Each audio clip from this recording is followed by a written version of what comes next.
Started. Good. Oops. Okay. Good evening. My name is Faith Schoon, and I'm the president of the League of Women Voters, Berrien and Cass County.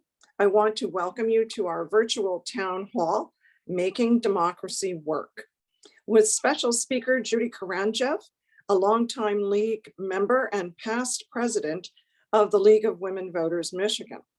Tonight's discussion focuses on the changing status of Michigan voting rights, initiatives, and legislation.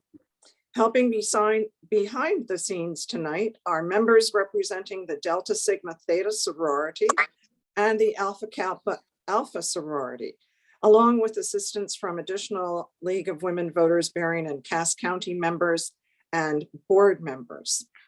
The League of Women Voters is proud to be a support group in the electoral process all across America at the local, state, and national levels. The League is the one nonpartisan organization that consistently works to promote good government and encourages citizens to become informed and to vote. We invite you to join us as a member of the League by visiting our website, League of Women Voters, BerrienCassCounty.org, LWVBCC.org, which you will see in the chat. Please join with so many of your neighbors to make democracy work by supporting the educational and advocacy work of the League of Women Voters. Now I'm going to turn it over to our co-moderators, Audrey Lester, who will give you a quick wave so you know, and Melissa Clapper. They will explain the plan for the evening and how to ask questions. Audrey, Melissa. Thank you, Faith. Good evening and welcome. For tonight's meeting, we're going to ask that you put your questions in the chat. By now, most of you have probably had too much experience with that. The chat on my computer's in the lower portion of the screen, and you type them in and we'll be monitoring them. We'll take them kind of as they occur if it fits in with Judy's point in the dialogue. Otherwise, we'll have more at the end, more time at the end. So if there are similar questions, we'll combine them. And if you have anything you need, write it in the chat and we'll be tending to it. I'm going to let Melissa introduce Judy and we'll begin the program. Thank you. Good evening, everyone. And again, thank you for joining us tonight. My name is Melissa Clapper, and I've been a member of the League of Women Voters, Berrien, Cass County for about 10 years. It is my pleasure and honor to introduce our guest speaker, Judy Karandjeff. Judy is currently volunteering as an advocacy chair and assistant treasurer of the League of Women Voters, Michigan. Judy also served as president, as was mentioned before, and vice president for advocacy. Before retiring, Judy was the executive director of the Michigan Women's Commission appointed by Governor Jennifer Granholm. Prior to that position, Judy was the executive director for Planned Parenthood Affiliates and Advocates of Michigan. She also worked for over 10 years on the Michigan House of Representatives policy staff. Judy has a master's degree in public administration from Western Michigan University, and Judy was inducted into the Michigan Women's Hall of Fame in 2012, an honor greatly appreciated, and we applaud that. So Judy, we thank you for being here with us and for sharing your knowledge and your expertise, and above all, your time. So it's all yours. Thank you. Thank you. Thank you all for being here and for inviting me to do this presentation. I always learn from them, and so I appreciate your questions. I'm gonna share the screen and put up my PowerPoint and just take a minute to get it to the right spot.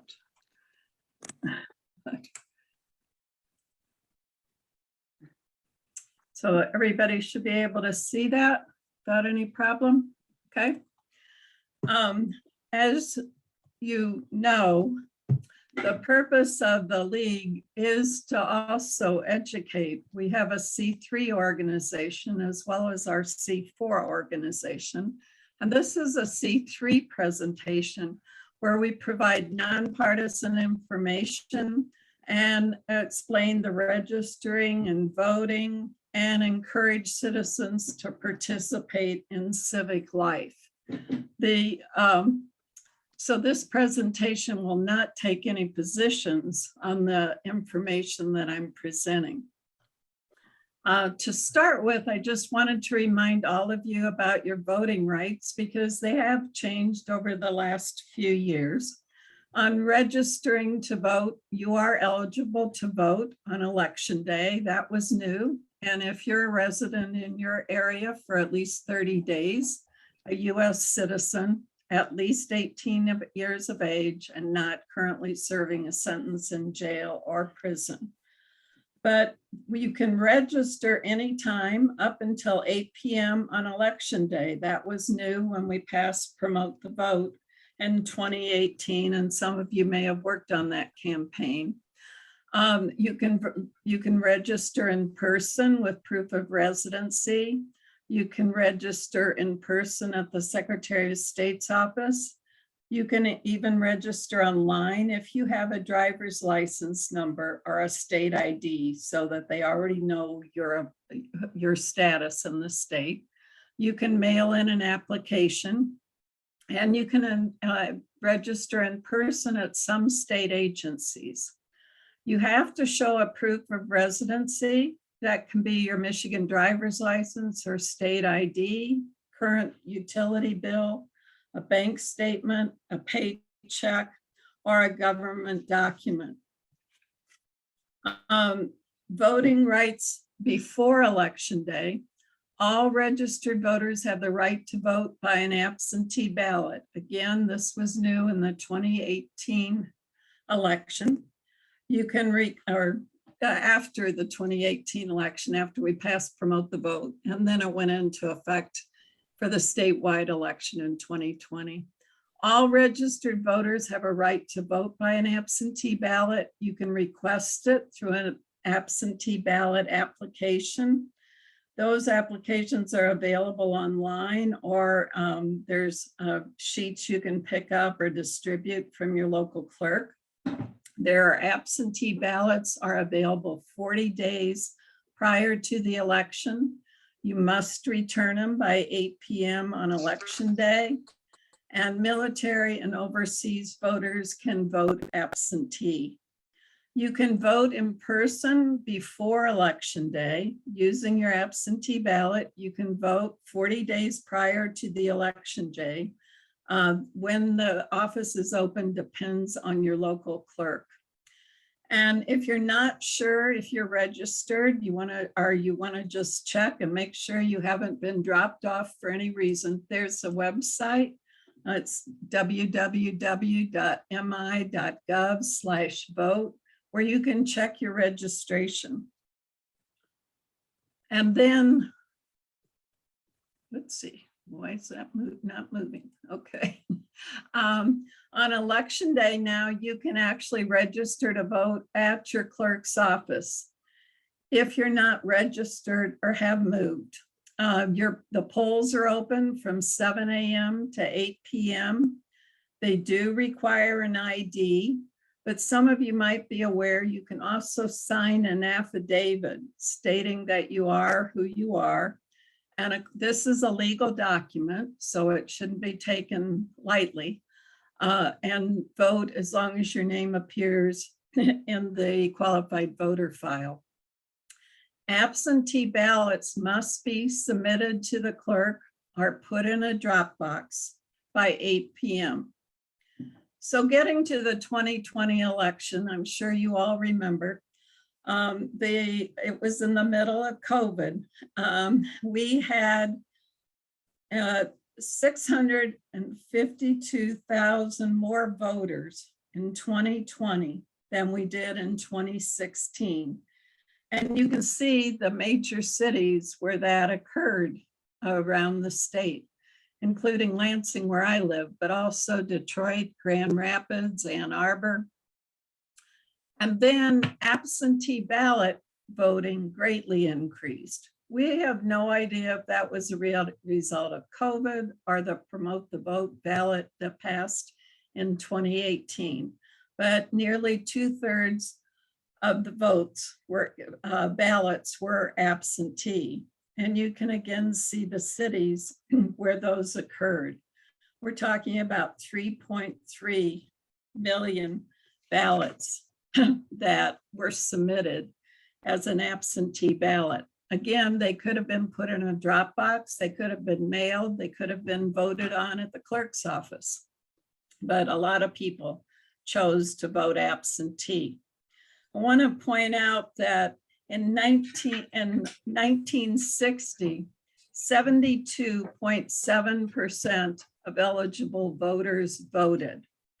The next highest turnout was actually in 2020, when we got 70.5%. So it's interesting that that increased so much for the first time since 1960. Judy, we do have a question on absentee ballots. Diane wonders, is it still going to be allowed for the clerks to automatically mail out the applications for absentee ballots? There was some discussion in other arenas. She's heard about something we're going to talk about later in the presentation, but right now it is allowed to vote absentee and to get them 40 days in ahead. Nothing's changed. Thank you. But things could change. So just a recap of the 2020 Michigan presidential election status. In 2016 and 2020, Michigan had close presidential elections. In 2016, President Trump won by 11,000 votes. In 2020, President Biden won by 155,000 votes. In 2020, however, we've heard unproven claims of widespread fraud and unfair elections. I want to remind you that there have been multiple audits, court cases, and a report by the Republican-led Michigan Senate that all affirm that the election was fair and secure. And maybe I can send this to Amy later or something, but there's a really good report that was put out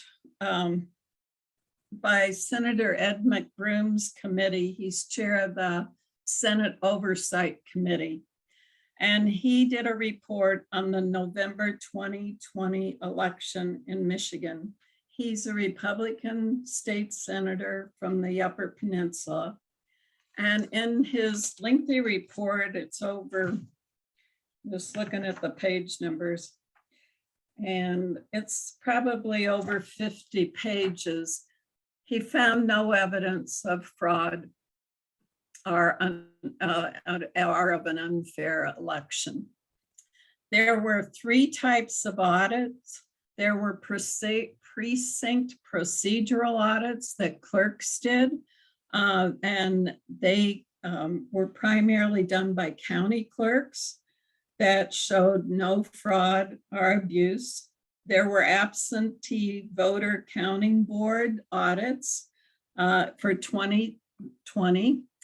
They showed no problems. And then there was a new, well, sort of new, they had been in trials before, but there was a risk limiting audit done statewide of approximately 18,000 votes and in more than 1,300 local jurisdictions statewide, and they found no problem. Running the election in Michigan is complicated. We have 1,520 city and county and township clerks.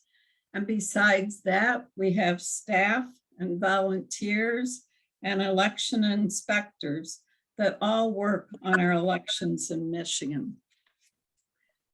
There were also numerous court cases that you probably read about, and none of them came through showing that there was any fraud or abuse in Michigan. And I think it's also important to note that there's been no challenge that all of the 110 House races had any problems, because they were also on the ballot, and so were county commissioners and some local governments. So I think it's important that you look at some of these results of the studies that were done on the fairness and the security of the 2020 election. However, I'm going to stop there if there's any more questions in the chat real quick. No, we're good at the moment. Thank you. Okay. Okay. So what's happened after the 2020 election, you know, we had a new Michigan House and a new Michigan Senate. No, the Michigan Senate stayed the same. We had a new Michigan House, and we had also elected 14 congressional members. What happened here in the Michigan legislature, and is still going on because, you know, we are in a 2-year legislative session. Over 100 bills have been introduced in the Michigan House to change election law. They do all sorts of things. I couldn't summarize the 100 bills, but they move primary elections, for example, from August to June. They require training for election challengers. They flag dead voters more often than we currently do. They require signature verification training, just for an example. And then in the Michigan Senate, we had a special package of bills introduced last year, March 24th, by a group of Senate Republicans to make a lot of changes in election law. And those included changing laws for voting registration, changed how to administer elections, increase the power of partisan challengers, and change how elections are certified. Besides that 39 package, there were another probably 75 bills introduced in the Senate dealing with elections. As you probably all know, the Michigan League of Women Voters monitors all the election bills in committee, and as appropriate, we take positions. A list of the 39 bills and their status is available on our website. Just a reminder real quickly of your civics class a long time ago, how a bill becomes a law. What happens is a bill, I'm going to use the Senate as a beginning place, but a bill's assigned to the Senate Elections Committee. If it gets out of there by a vote of a majority vote, it's sent to the Senate floor. Then if it passed there, it goes to the House Elections and Ethics Committee. Then it goes to the House floor if it comes out of committee, and it's returned to the Senate. If it's exactly the same as coming back from the House as it was when it left the Senate, it goes immediately to the governor. The governor can sign the bill or veto the bill. If the governor vetoes the bill, the House and the Senate can override it by 2/3 majority. If it's signed into new law, it becomes a new law. And whether it takes effect 90 days after the end of session or immediately is determined when it passes. Right now, just as a reminder, there are 38 senators in the Michigan Senate. 22 are Republican, 16 are Democrat. It takes 24 to override a veto. And in the House, there's 110 members, 55 Republican, 51 Democrats. We have 4 vacancies. There's elections taking place this spring to fill those vacancies. It takes 71 to override a governor's veto. So just to highlight, I won't go into any detail on this, but the Senate committee is made up of Senators Ruth Johnson. She's the chair, and some of you might remember that name because she was the Secretary of State prior to our current Secretary of State. She's from Oakland County. Senator Ed McBroom that I mentioned, who did the report, is Curtis Vanderwall from Benzie Crawford, and one Democrat, Paul Vonio from Macomb. They started their hearings in March. They've taken testimony on all 39 bills. However, most of the bills are still in the committee. 12 bills moved. 4 of those bills got to the governor and the governor vetoed them. So just to highlight some of that process, and again, we've got a list of those bills if you want more details on the state website. And the governor vetoed these bills, she's vetoed some House bills as well as Senate bills. And her response was that they were perpetuating the big lie and did not guarantee every citizen a right to vote. So far, none of those bills have been overridden in the House, or none of those vetoes have been overridden in the House or the Senate. One in particular, it's important to look at, is number 8 on this list. It prohibited sending absentee ballots without an application. It required extra identifying information in order to get an absentee ballot application. You had to fill out include your driver's license number or your state ID number or the last 4 digits of your social security. And it prohibited no private or in-kind funding for elections. So you can see why some of these bills were vetoed. Some, like requiring specific training for poll challengers, was probably more because there was no funding for this. So those were her 8 that she's vetoed to date. There are a lot of resources. We try to keep lists up to date and action alerts on our website. You can look up the testimony that's been given at the House and Senate election committees by going to their website. And you can look up any bill and see an analysis if there's been action on it at the legislative website. So we encourage you to stay informed because this information changes. And I wanted to point to a new, well, I don't know if Secretary of State Ruth Johnson had this, but I don't remember it. But Secretary of State Jocelyn Benson has added a Secretary of State fact check site. And it's very helpful. You can just Google fact check at the Secretary of State in Michigan. And it has question and answers that might be helpful if you're out discussing these issues. Does anybody have any questions in the chat? We should. I'll do one.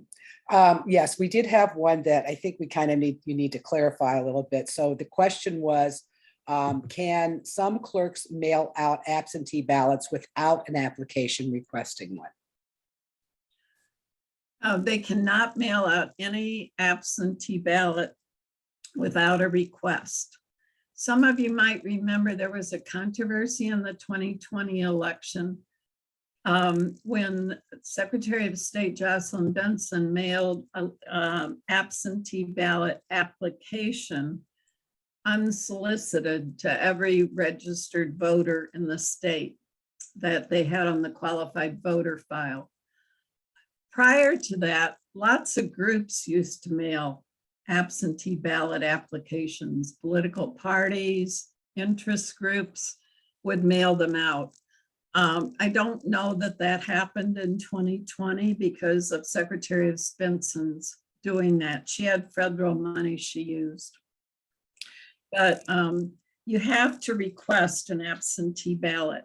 Some clerks, and this is not in law, but some clerks are keeping a list of people that have requested an absentee ballot, and you can get an absentee ballot application, not the ballot, sent to you the next election.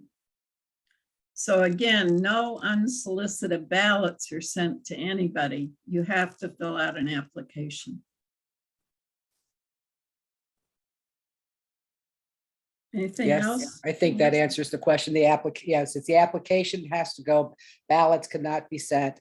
Applications, you may have a clerk though that puts you on a a list that they automatically send the application to you, but that is also not required by law. That's really up to the local clerk. Yep. Okay, yep.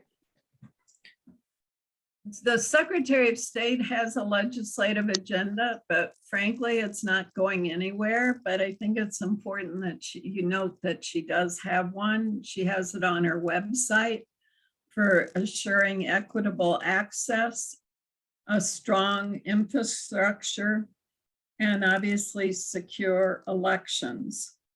There have been bills introduced that would do some of these things, but they have not had a hearing.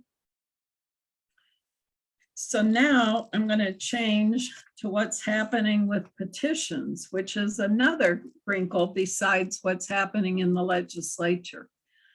As some of you know, there are citizen-initiated laws are allowed under the Michigan Constitution, where you can pass a law and go around the governor because the governor can't veto an initiated law. And the legislature can adopt it, or it can put it on the next general election ballot. This requires 340,000 valid signatures to be submitted by June 1st, 2022. And then they go through the Board of Canvassers to make sure that the signatures are legitimate. Then that goes to the legislature. They can decide whether or not to enact that law or place it on the next general ballot. And then the other way is to do a citizen-initiated constitutional amendment. And that allows citizens to amend the Michigan Constitution. The Constitution can only be amended by a vote of the people. So this bypasses the legislature. It requires more signatures, 425,059 valid signatures. They have to be submitted by July 11th. Again, they have to go through the Board of Canvassers, and then they're put on the next general election. It doesn't go to the legislature. So those are both in our Michigan Constitution. Promote the vote, for example, was a constitutional amendment in the 2018 election. An example of a citizen-initiated law was a law to raise minimum wage in 2018. So the one initiative petition, again, just a reminder, this is to add a law, was went through the process with the State Board of Canvassers. It's called Secure My Vote. And it was approved on September 2nd. So their petitions are being circulated now. And some of you may be aware, have seen information about that proposal. They also have a website. And just to remind you what happens, again, a proposal goes to the Board of Canvassers. The Board of Canvassers can approve the form and the summary if that's what the group wants them to do. They circulate the petitions. They have to have that 340,000 signatures within a 180-day period. That doesn't mean from 180 days from when they start.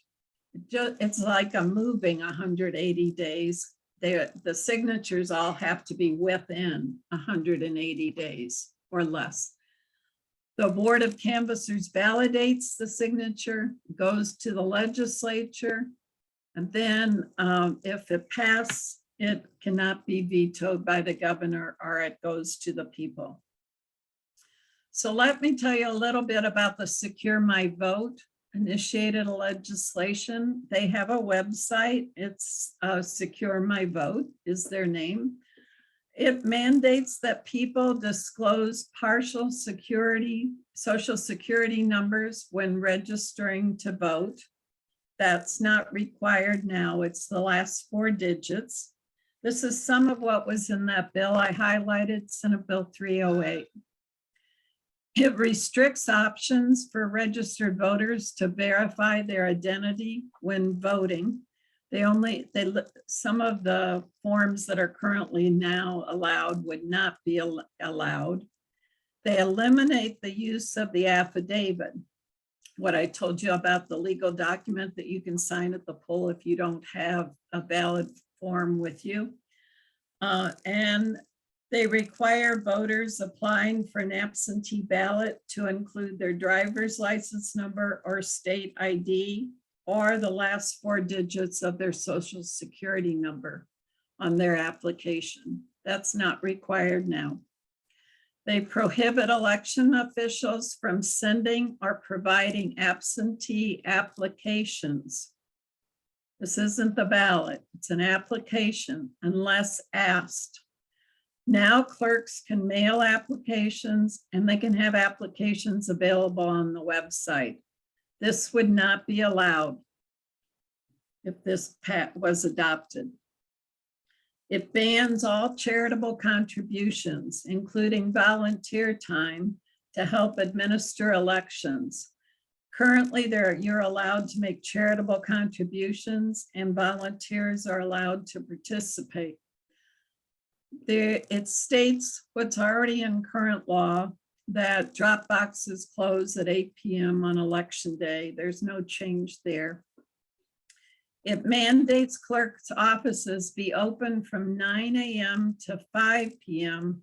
for 5 weekdays leading up to the election to accept ballots, or that they have drop boxes. So that's a new requirement. Most have both. They appropriate $3 million providing free photo identifications for those who say they do not have the means to get one. And they allow the legislature to adopt the legislation without a vote of the people. And they block the people from having a referendum on the adoption by placing that $3 million in the Secure My Vote petition.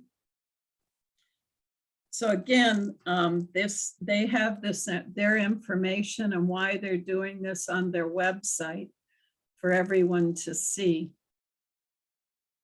Are there any questions right now on that one? Well, there's actually a question, actually it's mine, that has to do with the process that you talked about. If, as we were talking earlier, that the process does take time, don't know if it'll be done in time to make it to the general election because it does take time to do that. What happens if they collect enough signatures, but it doesn't make it in time to the general election in November? Can it carry over or do they have to start over again? No, I believe it can carry over. Okay, But Secure My Vote is, yes, is the like, initiative, right? right, is more likely to be voted on by the legislature because they Right. already passed 308, Senate Bill Right. 308. Yeah. Yeah, so for the constitutional amendments though, or any of the other initiatives that the legislator doesn't reject, then that there's not a stop date where those are no longer valid with those signatures, even though they've all been approved. It can carry over to the next cycle. As far as I know. Okay, thank you. I don't know that that's happened, but Okay, From and Audrey has a question too. Yes, there's another question. Would this charitable ban include volunteering with the League of Women Voters? And I'm not sure what that means, other than perhaps being available at the polls outside with water, etc. It varies with local leagues, because some local leagues actually are work with their local clerk and register voters, and the clerk's with them. This would prohibit them from doing that. It also prohibits working at the polls as a volunteer, but I'm not clear what local leagues have done on that. I don't, in Lansing, I don't know that we have. I don't know if you guys have in Berrien County, but I think for the league, we'd be more impact when we work with clerks on registering voters. One new role, if this passed, and was in effect that the league could do is distribute absentee ballot applications, not the ballot. Again, it's the application. Because remember in that earlier slide, the clerk's prohibited from putting it on the application on the website or for distributing applications. We don't know if that includes like having them out on their counter. Obviously, they're responsible for printing them, but distribution's a key thing also. So I think we don't quite know all the answers. Some of the examples of charitable contributions, there were some C3 organizations that gave money in the 2020 election, especially with COVID. And money was used to buy such things as an electric letter opener for absentee ballots to make that process quicker, and some other kind of equipment needs that some clerks had.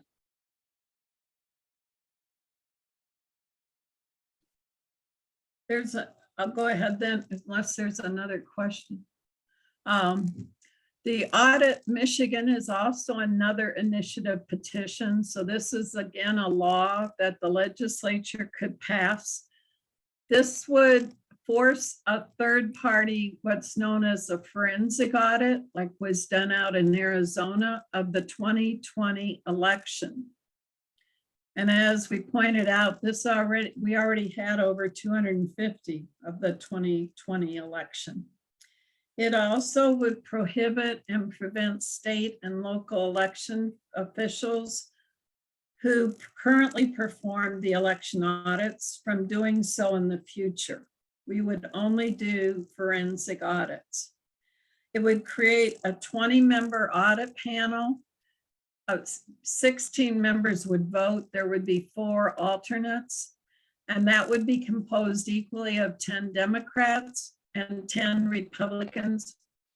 Currently, the group is determined by the Secretary of State and election officials. I don't know if you're aware, but at the county level, the county commissioners are given names of, for example, 4 Republicans and 4 Democrats. They come from the party.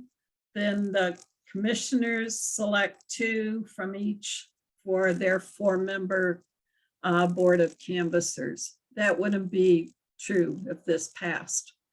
It raises money to hire private contractors to conduct another review of the 2020 election, and it specifies that that funding is kept secret. There is no public funding for that. They have just started gathering petitions, gathering signatures on their petitions. There's another, the next one we'll talk about is what's called a constitutional amendment. So again, this doesn't go to the legislature. It takes more signatures, but it amends the Michigan Constitution and cannot be changed by the legislature. On January 31st, Promote the Vote, which is the same group that was in the 2018 ballot proposal, asked for approval of the form and the summary. It was granted just last week. We're now getting, they're now getting petitions printed, and then they'll be circulated. And again, this path is different because it takes more signatures, but they go to the Board of Canvassers. They get approved if the group wants by the Board of Canvassers for their form and summary. They circulate the petitions to get 425,000 signatures. They have a longer time. These signatures aren't due until July 11th. The Board of Canvassers validates the signatures. It's the same 100-day period, 180-day period. It goes on the next general ballot, election ballot, which would be November. And if passed, it goes into the Constitution. So a little bit about this proposal. There's also a website, Promote the Vote 2022. It ensures that voters can vote free from harassment, intimidation, and interference. That's not in the Constitution now or in law. It allows ballots of military and overseas voters to be counted if they are postmarked on election day and received within 6 days of the election. That's not in the Constitution or law now. It provides state funding for postage on absentee ballots and applications. It provides for state funding for security for drop boxes. It establishes new absentee ballot tracking systems so voters can find out where their ballot is during the process. That's not in the Constitution or a law now. It allows voters to request an absentee ballot be mailed to them for all future elections without having to apply each time. That's not in the Constitution or law now. It allows voters to prove their identity when voting in person by showing a photo ID or signing an affidavit. When voting by mail, voters must provide their signature, which is then verified by the election officials. It's not in the Constitution, but those are in the law now. It requires election audits be conducted in public by state and county election officials based on methods established prior to each election. It also makes clear that the legislature or political parties have no role, and it makes it clear that boards of canvassers have a ministerial duty to certify the election results. None of this is in the Constitution now. Some of it is in current law. It adds a minimum of 9 days for 8 hours per day before statewide elections of early voting. That's not in the Constitution or law now. And this would actually be early voting. It wouldn't be voting an absentee ballot. There would be polling, not every precinct, but there would be polling places with polling machines, but no results would be released. It preserves the authority of local government to accept publicly disclosed charitable donations and in-kind donations to ensure elections are secure and accessible. That's not in the Constitution or the law right now. Are there any questions about the Promote the Vote 2022? Well, kind of, in the fact that someone, a person asked in the chat, how do they go about certifying the signatures in a petition drive? I mean, when they're first collecting them, I know there's a process, but can you kind of go over the process? What I understand is staff actually, they're carried in boxes, the petitions. It's not electronic at all. Boxes are actually carried into the Secretary of State's office, and the Secretary of State's staff randomly goes through them, pulls petitions out to make sure all the, there's things where you have to print, sign, put your county. They do random selections on testing that, and then they come up with a rate in order to know how much it's verified. When they come back to report to the Board of Canvassers, sometimes the Board of Canvassers tell them to go back and try again. So it's not, it's not a rigid process, but it's definitely a hands-on process. And they don't verify every signature, but they do random selection verification. Okay, That's thank why you. it takes time after they're turned in. Right. Yeah. Thank you. Sure. There's been another group that's turned in a constitutional amendment dealing with voting rights, Michigan right to vote. We really don't know how viable it is, but the league will monitor that and add it to the presentations as we learn more. And we see if their petitions are printed and distributed. 19 states have passed 34 laws in 2021 that are restrictive, adding new restrictions to voting. And there's still some legislatures meeting. As some of you probably already know, Michigan's one of the few states with a full-time legislature that meets for 2 years. At the federal level, the league's been involved in this, but the U.S. House of Representatives passed H.R. 1, the For the People Act, and that would expand voting rights and end gerrymandering and limit campaign finance. And the House also passed H.R. 4, the John Lewis Voting Rights Act, which restored the Voting Rights Act that was originally signed by President Johnson in 1965. But similar bills have not passed in the US Senate. And they've tried specifically on January 21st to pass the John Lewis Voting Rights Act, and it failed. There's some thought if the For the People Act or the John Lewis Voting Rights Act passed and was signed by the president, and in effect, that some of those laws that I just mentioned in those other states could be overturned, but that hasn't happened, but it's something to watch. What you can do is stay up to date on the national legislation at the National League website.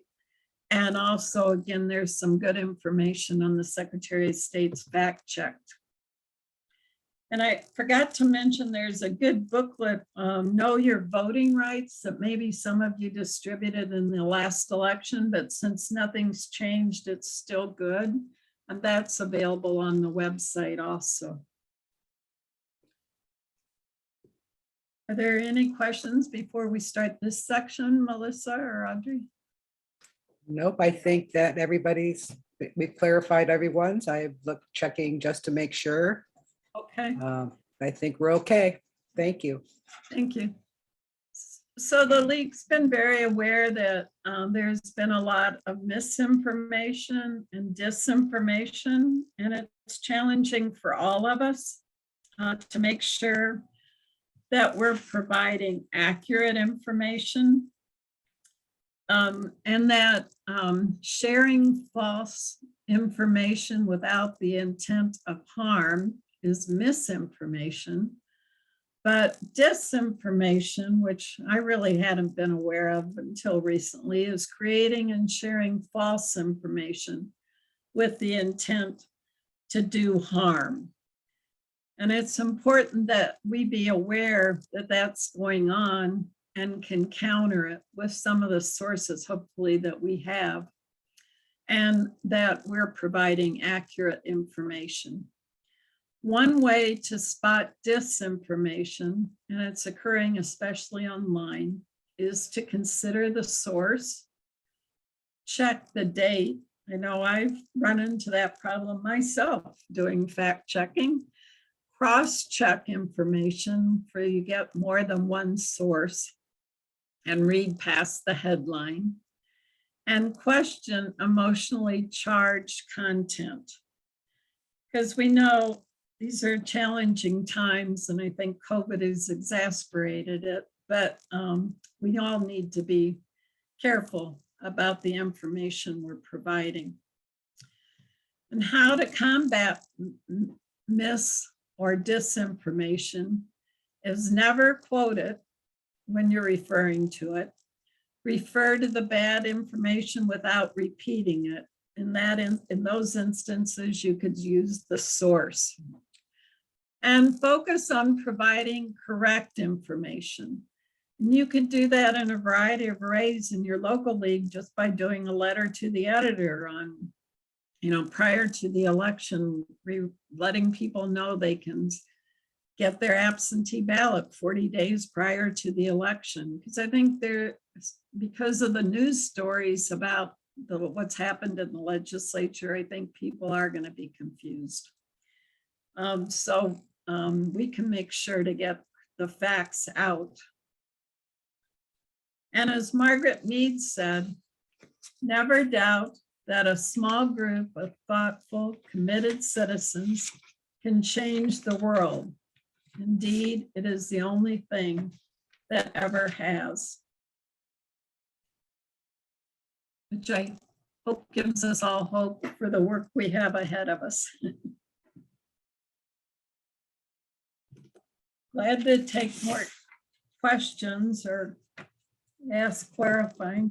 Are there anyone have clarifying questions? If you do, maybe raise your hand and we might be able to do it a little bit verbal.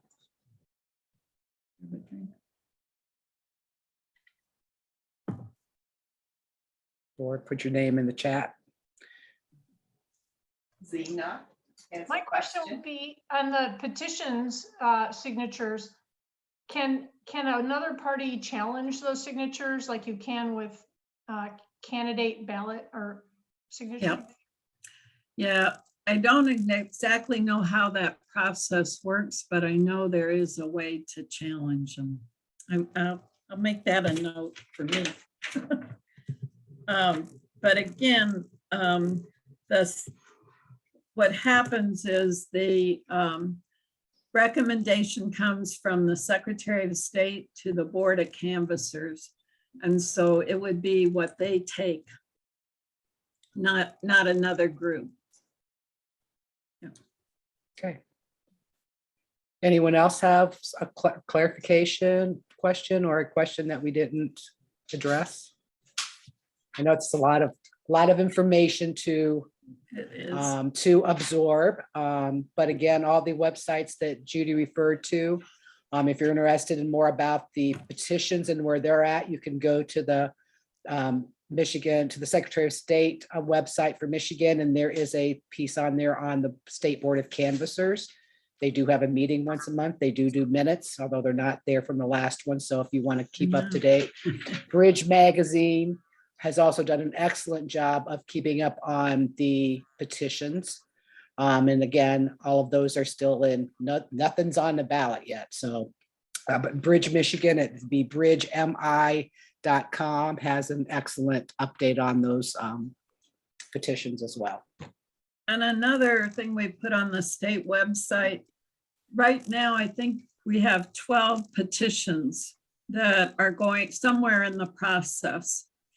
And some of you might have heard about like Kids Michigan that'll deal with vouchers, and it's complicated. But anyway, you can see that list of petitions and their current status on their website. We try to keep that up to date, and I believe it's under the advocacy button. Judy, I was wondering, from your work at the state and national level, what are other things that we can do to make the public more educated and motivated? I think of the VNP, Voters Not Politicians, actually succeeding with the gerrymandering issue. Right. I don't know how much you were involved in that, but just in general, if you have things to suggest. Well, it's Thanks. not a lot different than the Promote the Vote campaign that we were involved in the same year. It's a lot of grassroots work. A lot of volunteer time. There seem to be coalitions forming on these ballot proposals. So that's something that should strengthen citizen involvement and citizen awareness. Right now, it's hard to get information on who's behind all the initiatives and the petitions. Where I go for most of my information, and it's a little too early, is the ballot question committee. Because every initiative or constitutional amendment, you have to establish what's called a ballot question committee. And that shows you where the money's coming from that finances that ballot proposal and what money they're spending. So it's a good way to find out if it's a group of people that you support or don't support or are like-minded. But I really encourage looking up that. I think to motivate, I think this election, citizens are going to be pretty motivated after such a polarizing year. Well, more than a year, right? Since the 2020 election. I feel like we're still replaying it. So hopefully that'll draw more people to continue to vote, and we won't see any change, maybe an increase from 2020. And Judy, isn't it also true that with like the Secure Michigan and some of the other ones, that the Republican Party is pushing, that they are intentionally adding the appropriations to make it referendum proof? That's what happens on an initiative. Yes. Yeah, it started a few years ago and it's new. Yeah. Where you add money so that people can't overturn the law. And it was allowed, but it hadn't been used that way. Right. Yes. Right. Right. Yes. Yeah. I think we also need to figure out ways in the league that we can support our local clerks. They've gone through a lot. Just attending the House and Senate Elections Committee meetings. Clerks have come in to testify for or against the bills I've highlighted tonight, for example. And they're weathering a lot of storms. And some of them, have made the papers and some haven't. And I think we all understand the job they have and the work they do. So I think there's little things we can do and maybe big things we can do to support our local clerks for this coming election. It's going to be a challenge. I mean, as you've all heard, there were some trainings that went on where people were told to bring guns and, unplug machines. And that would be frightening. And just to make clear, unplugging machine is illegal. Oh, yeah, no. Okay. Yeah. I think that's a role the league can play. And our volunteers would like to be that. I mean, voting rights is what got us here. Any other questions before we turn it back over to Faith? There's a question about some good ways to support the clerk. I think that really varies with your clerk, but I think meeting with the local clerk, a couple of the delegates from your local league, you probably have a lot of local clerks in your, in your turf, and just asking, what could we do to support you? Are there specific jobs that you need help with? I think it's a beginning. Just to clarify, unplugging the machine means literally going into the polling place, pulling the plug, which will invalidate or stop the process. Yeah. Yeah. I don't know about you, but when I worked at the polls here in East Lansing, I mean, there was no way I was going to be close enough to the plug, but even as a worker, but yeah, that was one of the recommendations at a training. Yeah. Anything else? I think it's really helpful, anything you can do to help assure people that they're going to be able to vote and use the things that we passed in 2018. Oh my gosh, 22 clerks. Yes, well, that's And 22. city clerks, and that doesn't Right. count your county clerk. That's Yeah, not, that's a yeah, lot. that's, yes. Yeah, yeah, maybe you want to send letters. Visits might be overwhelming. Okay, Faith. I think All it's right, back to you. Melissa. All right, thank you. And thank you, Audrey, both of you for handling the questions. We've come to the end of making a presentation on making democracy work. And I want to thank Judy especially for her extremely helpful and informative presentation. And I want to thank our league members who helped organize the presentation. Amy Sprima is our host and she keeps us in line technologically. And we thank her very much for that help. And she keeps us in line in other ways too. And I want to thank all of those of you who joined this evening. I was very impressed with the thoughtful questions that you put in the chat and helped us understand the information and extend what we were learning about tonight. And I hope that you found the presentation to be informative and helpful. There is so much information on the League of Women Voters Michigan site. If you are thinking later on this evening or tomorrow that you want to review some of this, please go to the League of Women Voters Michigan site. And also there's more information on the Vote 411 site that will be helpful in figuring out legislative proposals and the candidates in upcoming elections. Please remember that the League of Women Voters does not support or oppose any political party or candidate for elective office or any group that supports candidates. The League does encourage its members, while not representing the League, to be active in their community's civic life. The League of Women Voters Berrien Cass County continues to plan programs like this evening's to keep you informed and educated and to inspire you to be involved. Our next program is going to be on March 29. The Honorable Judge Mabel Mayfield is going to present on the relationship between voting rights and our local judiciary. That's just part of what she's probably going to be talking about. She's a wonderful speaker and has contributed a great deal to our community here in Berrien and Cass County. Watch your inboxes and local media outlets for news about this presentation. And coming in April, we will be working on Promote the Vote as well. And we'll update you with our plans for that as soon as things are formulated and solidified with the League of Women Voters Michigan.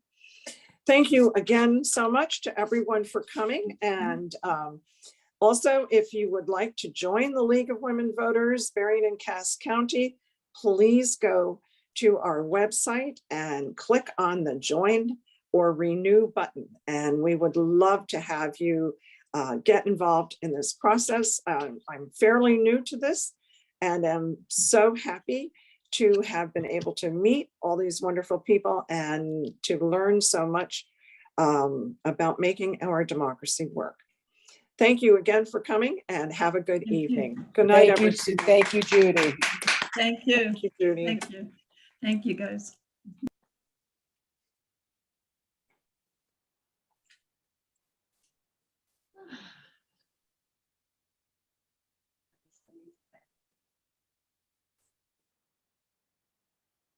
I was going to write down the